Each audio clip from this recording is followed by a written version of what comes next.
Hey everybody, it's Jason Blaha here, and once again it's time for bench press day, so I'm going to go ahead and get right into this.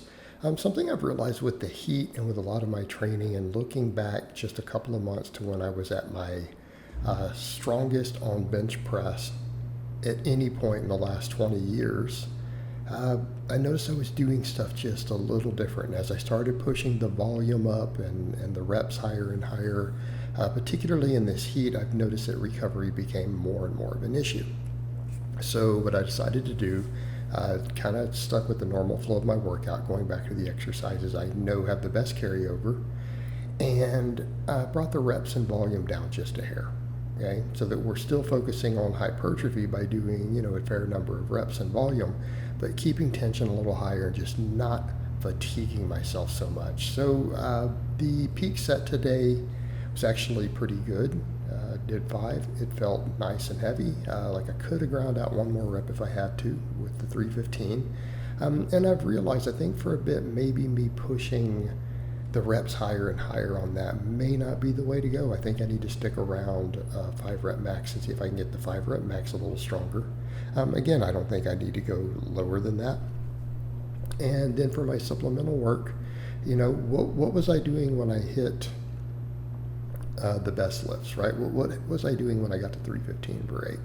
Well, I could incline bench to really, I think, what was it? Almost 245, 250 for 5. Okay. I was doing that 275 that you just saw me doing there for sets of 8. All right, so I decided to come in, go back up to the 275. The 245 felt really good this last time for rep work, so I bumped it back to that. Squeezed out a couple sets of 6, and I started looking at my total volume, and I'm like, I've just got to mitigate the volume. I've got to focus on the exercises that really give me the best carryover, right? And that's the incline bench. Obviously heavy pause benching, right? But with enough reps to elicit good muscle growth, okay? I feel like my triceps have to continue to get stronger. So what really has helped me there the most in the past? Where have I been my best? When I'm good at J-arm presses, I'm good at incline benching. And not great at them, just good at them. They give good carryover. So again, what did we do here? Did some sets of 6 with the pause bench, 275, and I feel like I need to bring that up. Need to bring that up a bit. Still felt a lot of pec there, even though the reps are a little lower. Pushed hard. These were hard sets on my seal rows. So did seal rows supersetted with those. All right, we supersetted those with seal rows. Went over to my incline bench, keeping it at 45. I know some people will argue about the chest versus shoulders, but I really feel a ton of upper chest when I do this. All right, trying to focus on keeping these as clean as possible. I don't want to get grindy on these. I don't want my butt really coming off the bench, so I'm trying to keep these strong, so trying to get good pauses. And it went a little better than last time. I got 6 reps on both sets instead of 5 and then 6. And when I got to the very last set, I tried to give a nice long pause. And I think I want to start doing that, getting a good pause on here. Start working up this pause incline strength. Make it clean, get good tension on everything. And particularly the second set, man, I really felt the entire upper half of my chest. And I feel like it's almost improving my shoulder mobility. And it's something you guys saw me post up earlier today, showing a squat, pause squat, of how deep I was able to get with a wide stance. Okay, that's what we need to do. I feel like the incline is doing the same thing for my shoulder, my whole shoulder mobility. It stretches so hard. And isn't that how we build mobility? Heavy loaded in the stretch position, loading, right? It just puts so much stretch there, and it's that same stretch that really I struggle with bar placement with the squat. We need to work on that. We need to be in a good place. So again, keeping these reps fairly moderate, because here's the thing I'm noticing in this heat particularly, and it could have to do with calcium ions and things and electrolytes, very much probably a factor, especially with rep fatigue.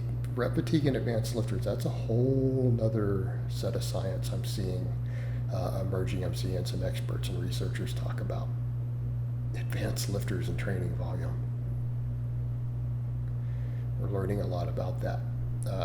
Again, what am I finding with some of my own experiences on upper body, not so much lower body?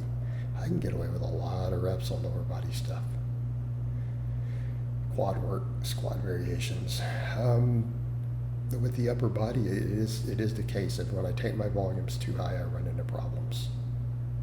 I just simply cannot recover. In volumes, it really shouldn't be that high. And I've noticed as I got stronger on the bench again, it became more of a problem. And it makes sense, absolute strength. It makes sense. So today was just a nice, heavy, good workout. I felt a lot of stimulus. It all felt good. It felt heavy. It felt like every set was challenging. Every set felt like it was challenging enough that I got some gross stimulus.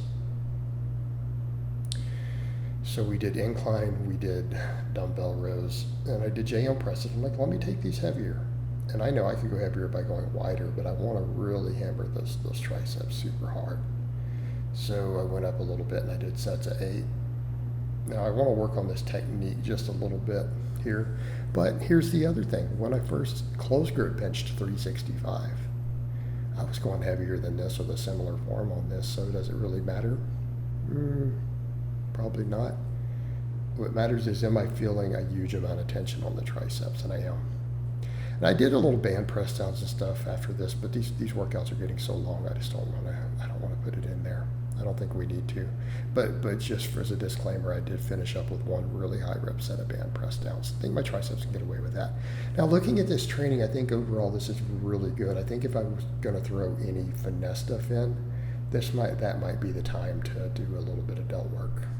Okay, might be the time to do just a little bit of delt work, right? With something that is very, very easy to recover from, like a lateral or some rear delt flies.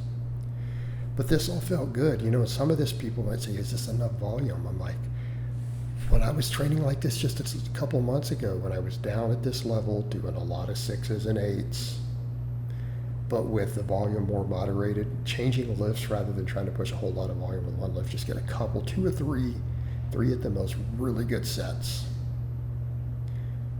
Following progressive overload on these movements, I got great results. The same thing there, and then I did doing my power curls, right?